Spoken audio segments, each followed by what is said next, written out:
السلام علیکم قدرمنو بیا ستاسو په سکرین باندې شیر علي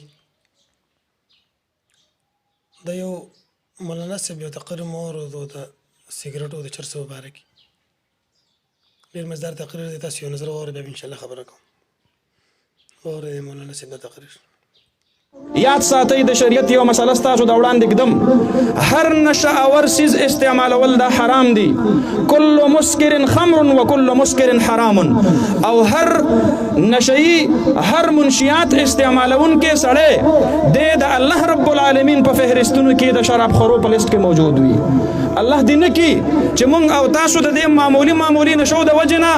د الله په لیست کې د مجرمانو په فهرست کې شامل شو د ښکلي ځواني دا ورته مه غورځوئ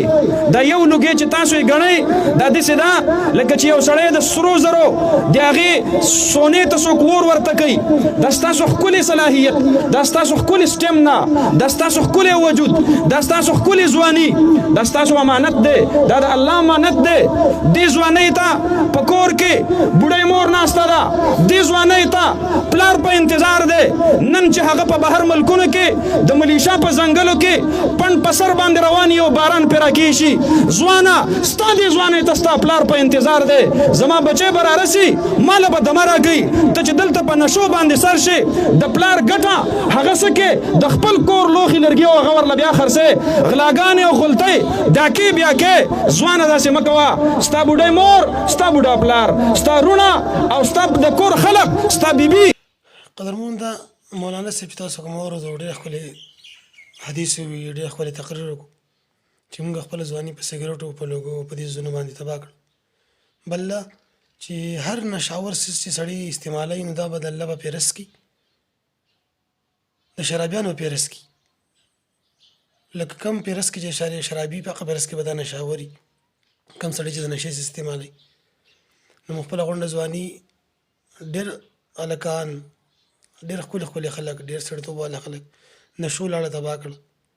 نو د مخکې نه د خپل بچو تربیت داسې کول پکار دي چې د دې ژوند نه ساتل پکار دي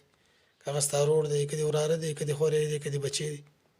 تربیت یې داسې وکړه چې ستا لپاره د آخرت صدقه جاریه جوړې شي زموږ د خلکو سره ټیم وي د ملګرو دپاره د دنیا دپاره خو که ټیم نه صرف د خپلو کشرانو د خپلو ماشومانو د خپلو بچو دپاره ټیم نه حالانکې دا د هلاکت خبره ده حدیث کې پیغمبر علیه الصلاة والسلام فرمایي کلکم راعٍ وکلکم مسؤول عن رعیته هر یو به تاسو کې مشر دی او د هر یو مشر نه به تپوس کي نو چې د هر یو مشر نه تپوس کېږي نو ښه خبره دا ده چې د خپل